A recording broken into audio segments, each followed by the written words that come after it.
ஒரே ஒரு கேள்வி சார், மஞ்சுமல் பாய்ஸ் பிரேமல் இந்த 2 படமும் சின்ன படம் தானே, நல்ல கதை இருந்ததுனால ஓடிச்சு. யார் இது? Ranganathan sir, Ranganathan sir, Bayilvan Ranganathan. சத்தியமாக அவருக்கு நான் பதில் சொல்ல மாட்டேன்,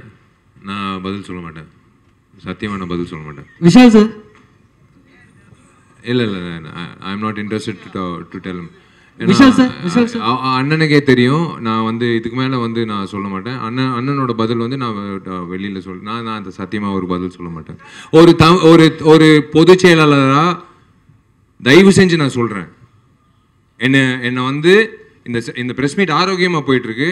ஒரு பொதுச் செயலாளராக என்னை வந்து பேச விட்டுறாதீங்க, வேணாம்.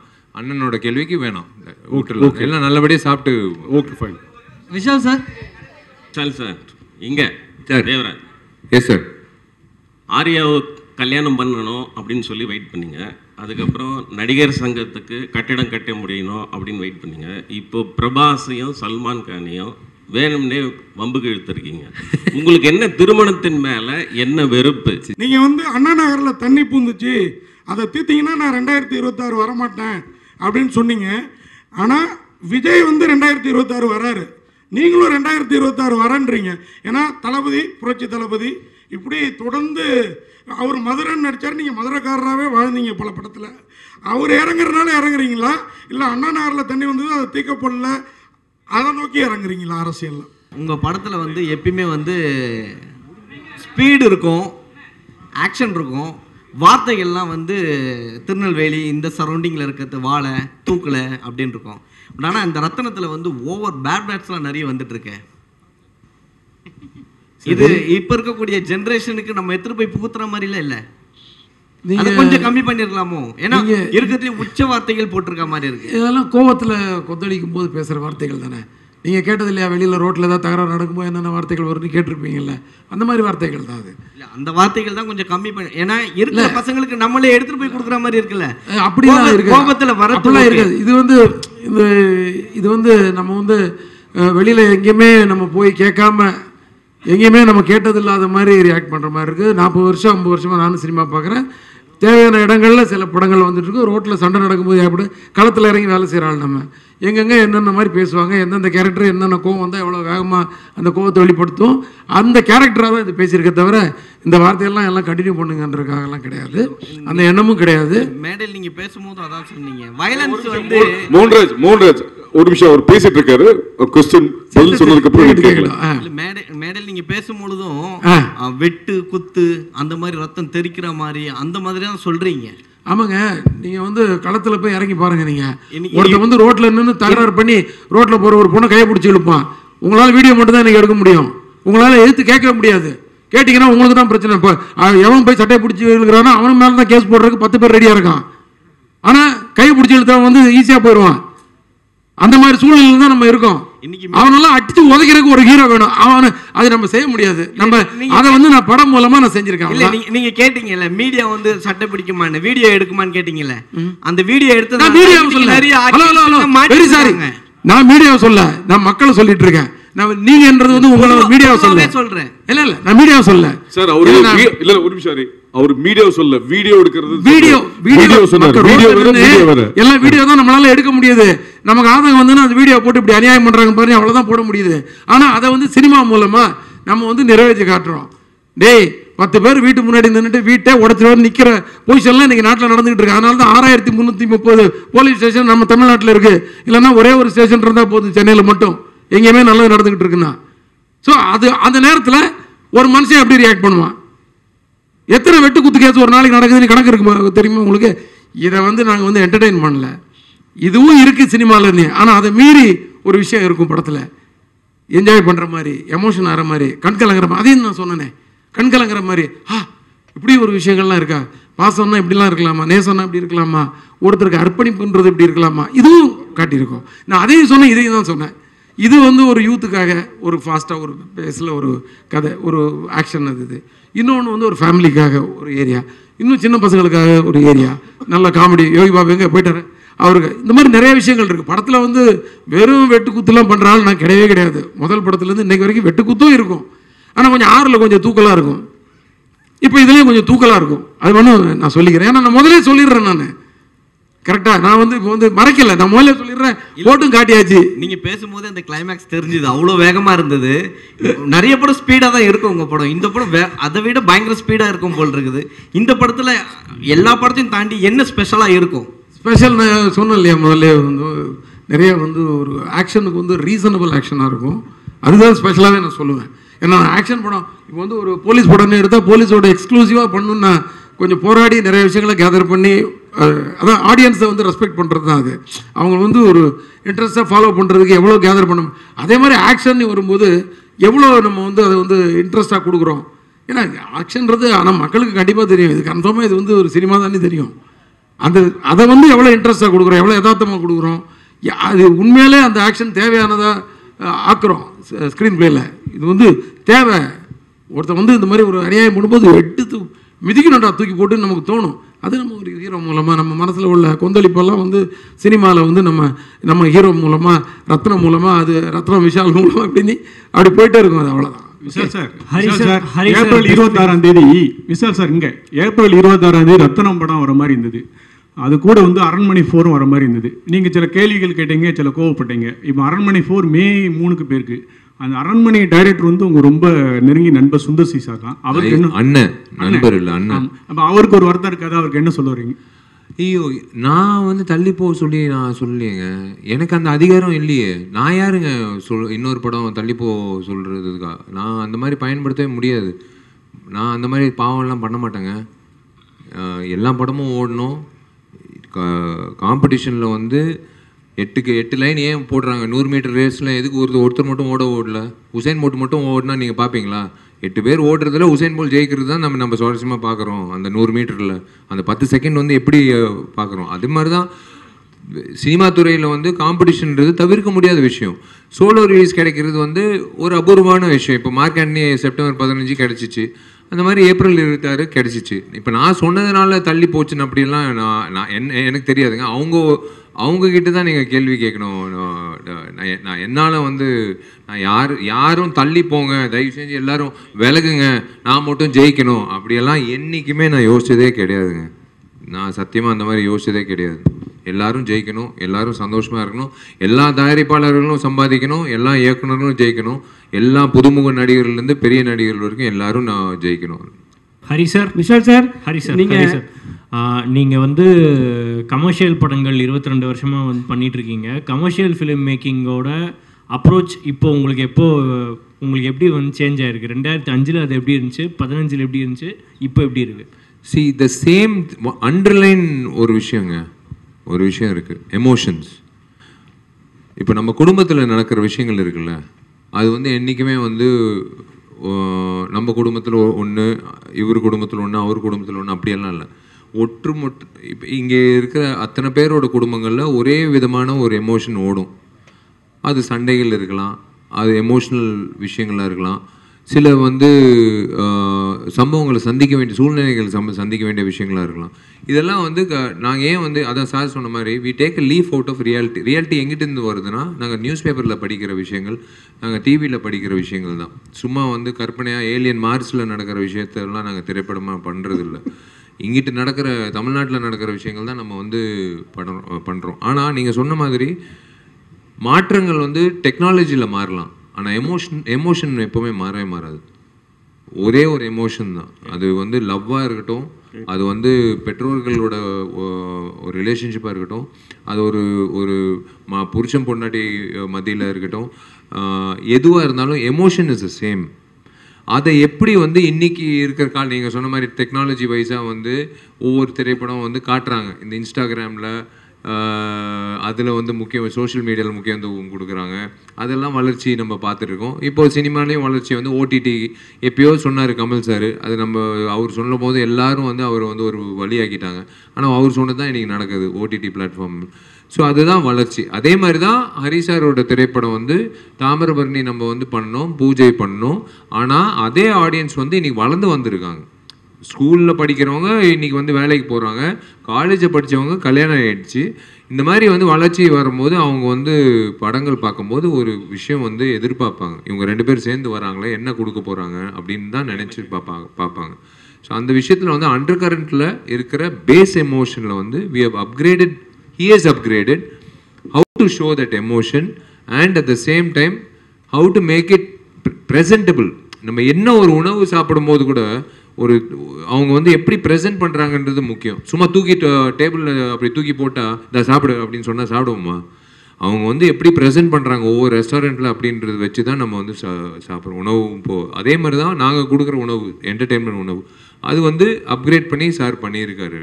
இந்த காலகட்டத்துக்கு இப்போ இருக்கிற யங்ஸ்டர்ஸுக்கு, இப்போ இருக்கிற ஆடியன்ஸுக்கு எப்படி தேவைப்படுதோ அந்த மாதிரி. அதுதான் சொல்கிறேனே, அது 5 நிமிடங்கள் சிங்கிள் ஷார்ட்டாக பண்ணுறதெல்லாம் வந்து இந்த படத்தில் ஏன் வந்து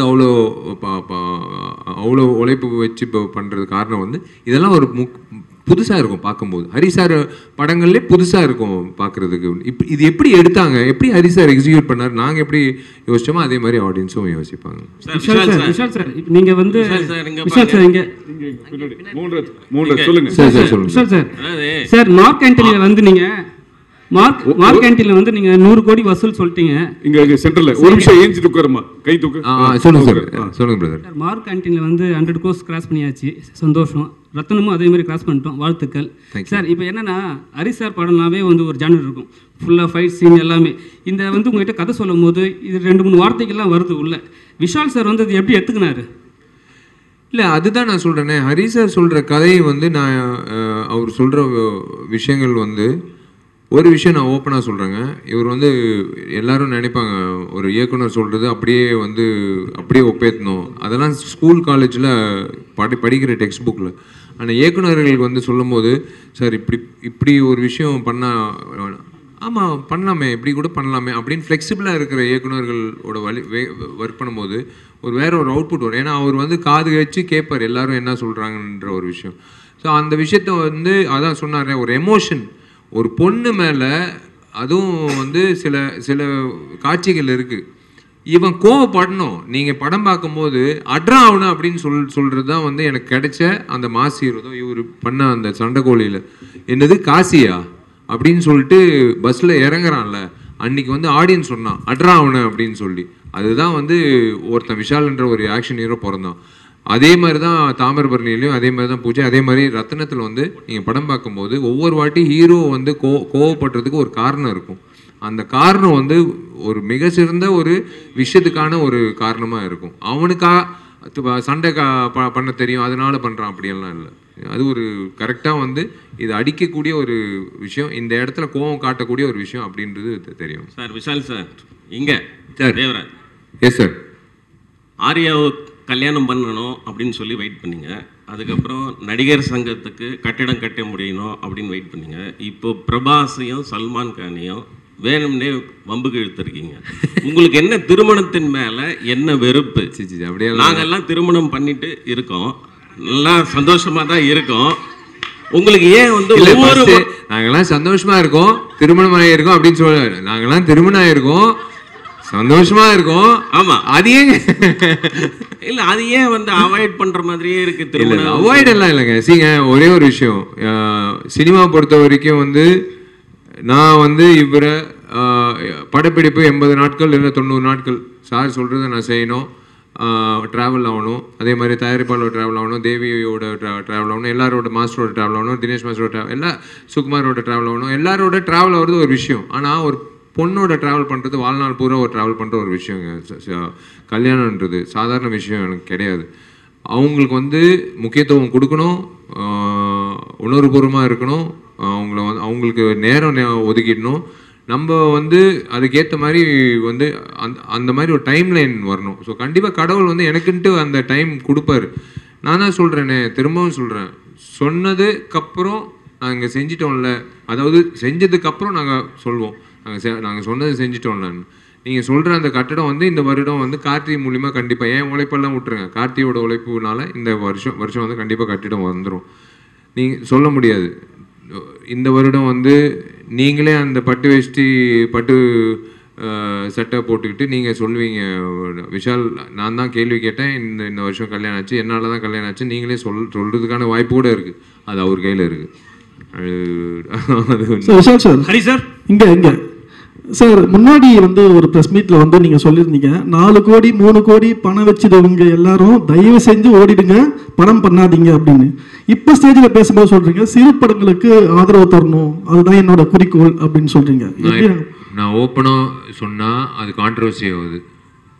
ஓப்பனாக வந்து அதான் இப்போ பாருங்களேன், இப்போ ஓப்பனாக வந்து ஹரி சார் ஒரு விஷயம் சொன்னார், பிரதர் கேட்டார், சார் சொன்னார், அதுதான் நான் திரும்பவும் சொல்கிறேன்.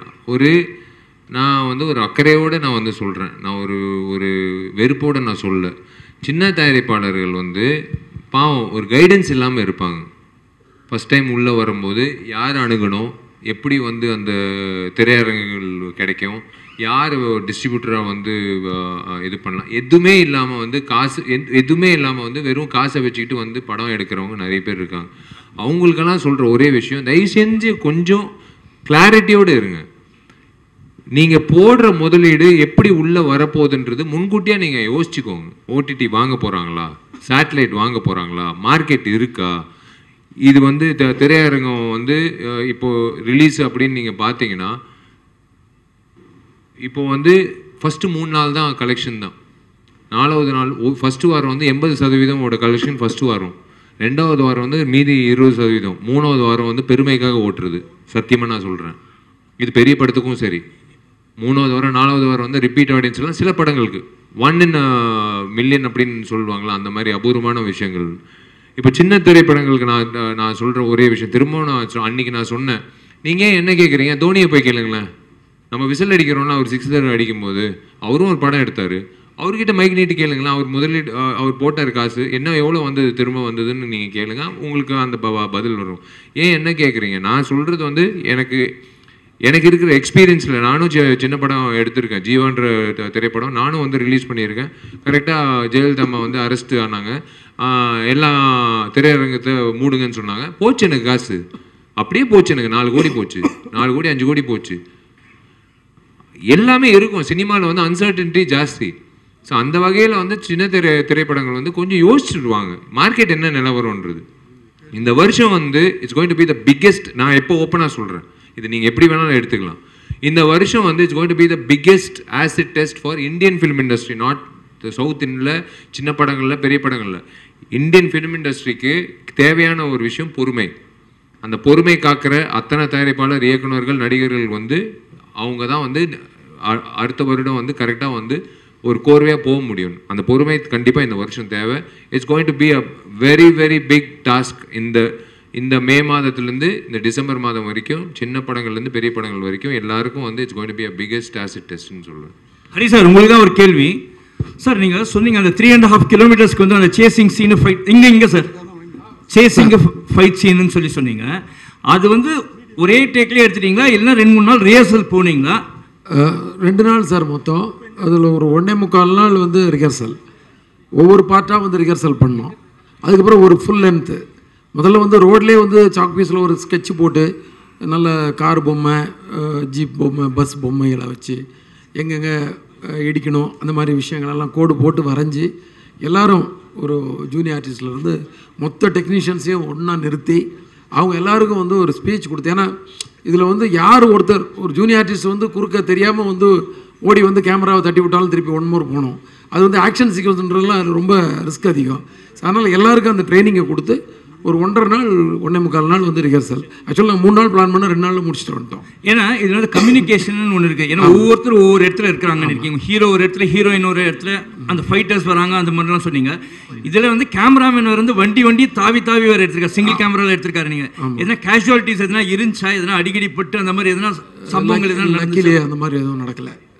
ரொம்ப எல்லாருமே வந்து சேஃபாக எஸ்கேப் ஆகிட்டோம். Sir Hari sir, sir Hari sir, இந்த படத்துக்கு ரத்னம் பேர் வச்சிருக்கீங்க. ஆமாம். Okay okay. காவேரி ஸ்ட்ரீட்ல தான் நான் ரொம்ப நாள் குடியிருந்தேன். காவேரி ஸ்ட்ரீட்ல ரத்னம்னு படத்துக்கு பேர் வச்சிருக்கீங்க. இந்த படம் உங்க படத்துல ரத்தம் எப்போதுமே ஜாஸ்தியா இருக்கும், இதுவும் தூக்கலா இருக்கும்னு சொன்னீங்க. ஆனா ரத்தம் மட்டும் இருக்குமா, ரத்தனமாவே இருக்குமா, ரத்தினமாவே இருக்குமா? ஏன்னா உங்க உறவினர் ஒருத்தரோட பேர் ரத்தனம். அப்படியா? அதனால இந்த பேரை வச்சிருக்கீங்களா? அப்படி இந்த படத்துக்கு வந்து ஒரு பேர் தேவைப்பட்டுச்சு. நிறையா இருக்கிற நல்ல டைட்டிலில் இந்த டைட்டில் நல்ல டைட்டில். ஆக்சுவலாக இந்த படத்துக்கு ரத்தம்னு டைட்டில் வச்சுருந்தேன். கதைக்கு ரிலேட்டடாக ஒரு விஷயம் இருக்குது அதில். ஸோ அது அப்படியே வந்து அந்த படம் ஏற்கனவே வந்துருச்சு ரத்தம் நீ ஒன்று இப்போது. அதனால் வந்து அதை வந்து ரத்னமாக மாற்றி ஹீரோ நேமில். அப்புறம் பிரியா பவானி சங்கர் இங்கே வேணா விஷால் சார் சொல்கிறப்ப சொன்னார் ஹீரோயினுக்கும் நீங்கள் ஈக்குவலாக தான் அவர் படத்தில் கொடுப்பீங்க அப்படின்னு சொல்லி கொடுத்துருந்தீங்க, நாங்களும் பார்த்தோம். ஏன் வரல அவங்க, என்ன ரீசன்? அவங்க எங்கே ஷூட்டிங்கில் இருக்காங்கன்னு சொன்னாங்க. அவங்க படப்பிடிப்புக்காக வெளியூரில் இருக்காங்கன்னு சொன்னாங்க. சார் விஷால் சார் உங்கள்கிட்ட ஒரே ஒரு கேள்வி. நீங்கள் வந்து அண்ணா நகரில் தண்ணி பூந்துச்சு, அதை தீர்த்தீங்கன்னா நான் 2026 வரமாட்டேன் அப்படின்னு சொன்னீங்க. ஆனால் விஜய் வந்து 2026 வராரு, நீங்களும் 2026 வரன்றீங்க. ஏன்னா தளபதி, புரட்சி தளபதி இப்படி தொடர்ந்து அவர் மதுரைன்னு நடித்தார், நீங்கள் மதுரைக்காரராகவே வாழ்ந்தீங்க பல படத்தில். அவர் இறங்குறதுனால இறங்குறீங்களா, இல்லை அண்ணா நகரில் தண்ணி வந்தது அதை தீர்க்கப்படல அதை நோக்கி இறங்குறீங்களா அரசியலில்? அண்ணா நகர்ன்றது ஒரு தொகுதிங்க. இன்னும் ஏங்க தமிழ்நாடு அண்ணா நகரில் தண்ணி இறங்குறது இது அது ஓகேங்க. அது வந்து நான் பதிவு பண்ணது வந்து எங்கள் வீட்டில் தண்ணி அது வந்து அண்ணா நகர். நான் சொல்கிற ஒரு விஷயம் என்னென்னா, நான் திரும்ப அதான் சொல்கிறேன். முதல்ல வந்து தளபதி விஜய்க்கு வந்து வாழ்த்துக்கள். அவர் வந்து எடுத்த முடிவு, அவர் வந்து சமூக சேவைக்கு வராரு, மக்கள் சேவைக்காக வராரு அப்படின்னு முடிவு பண்ணிட்டு அவர் அறிக்கை கொடுத்துட்டாரு. அது வந்து அவருக்கு முதல்ல அவர் வாழ்த்துக்கள். எனக்கு ரொம்ப பிடிச்ச ஒரு மனிதர், ஒரு ரொம்ப பிடிச்ச நடிகர். எனக்கு என்னென்னா அவரை வச்சு இயக்கி ஒரு படம் பண்ணோன்னு எனக்கு ஒரு ஆசை. ஐயோ அவர் சொல்லிட்டாரே இதுதான் கடைசி படம்னு எனக்குள்ள ஒரு விஷயம் ஓடிட்டு இருக்கு. அதுதான் இப்போ விஷாலன் நீங்கள் கொண்டு வந்தீங்கன்னா இப்போ என்னன்னு தெரியாது எனக்கு. ஒருவேளை நான் ஹரி சார் கதாநாயகனாக இருக்கிறதுனால நிஜ வாழ்க்கையிலையும் வந்து ஏதாவது சமூக விஷயம் பிரச்சனைகள்னால் இறங்கி பேசணுன்ற உணர்வு வந்து ஆட்டோமேட்டிக்காக வருதா என்னன்னு தெரில. இதெல்லாம் தாண்டி ஒரு விஷயம் சொல்கிறேங்க.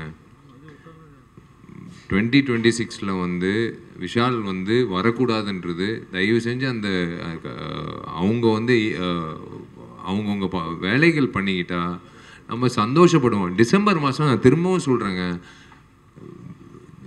மழை வருதோ இல்லையோ தயவு செஞ்சு அந்த வெள்ளம் வந்து வராமல் பார்த்துக்கோங்க. திரும்ப வந்து மறுபடியும் இன்சூரன்ஸுக்கு ஓடிக்கிட்டு ஆடி கார்லேருந்து சின்ன கார் வரைக்கும் மிதக்கிட்டு வேளச்சேரியில் ஏரி பக்கத்தில் மறுபடியும் வந்துன்னு வச்சுக்கோங்களேன், எப்படி இருக்கும் யோசிச்சு பாருங்களேன். நம்ம ஊருங்க, நம்ம வாழ்ந்த ஊர், நம்ம சம்பாதிச்ச ஊர், நம்ம ஊர் ஒன்று வருஷம் இதே மாதிரி இருந்ததுன்னா எப்படி இருக்கும்? அதுதான் ஒரு ஆதங்கம். ஏன்னா அதெல்லாம் மாறிடுச்சுன்னா நாங்கள்லாம் எதுக்குங்க வந்து சொல்லணும்? அதுதான் ஒரு விஷயம். ஸோ ஒரு சமூக சேவை செய்கிறதுக்கு அவங்கெல்லாம் ஒரு உணர்வோடு நான் செயல்படும் போது நாங்கள்லாம் வந்து ஹரி சாரோட அடுத்த திரைப்படம், அதுக்கு அடுத்த திரைப்படத்தில் வந்து எப்போ வாய்ப்பு கொடுப்பாருன்னு நாங்கள் ஏங்கிட்டு இருப்போம். அதுதான் நான் எங்களோட வேலை. இல்லை சார், நான் கேட்க வந்தது அதான், அண்ணா நகருக்கே தண்ணி வந்து, அதாவது அண்ணா நகர் அடையாறு காஸ்ட்லி பீப்புள் அங்கேயே வந்துருச்சு, மற்ற ஏரியாவில் ஜாஸ்தி வந்திருக்கும் அப்படிங்கிற ஃபீலிங்கில் தான் நீங்கள் சொன்னீங்க. நீங்கள் சொல்கிற விஷயம் எல்லாமே முன்னாடி கூட நீங்கள் அந்த ப்ரெஸ் மீட்டில் சொன்னது 200 படம் நிற்கிது, இப்போதைக்கு சின்ன படங்கள் வேண்டாம், அதெல்லாம் ரிலீஸ் ஆகட்டும், அப்புறம் உங்கள் காசை போடுங்கிற மாதிரி தான் சொன்னீங்க அந்த ப்ரெஸ் மீட்டில். கண்டிப்பாக. ஆனால் புரிஞ்சிக்கப்படுறது தப்பாக இருக்குது, அதனால தான் நான் இந்த கேள்வி. இல்லை அப்படி இல்லைங்க. சின்ன படங்கள் வந்து ஒரு திசை இல்லாமல் போயிட்டு இருக்குல்ல. நீங்கள் வந்து நீங்கள் கரெக்டாக வந்து என்ன சிச்சுவேஷன் பார்த்துட்டு நீங்கள் படம் எடுங்க, அதுதான் நான் சொல்ல வரேன். அவ்வளோதான்.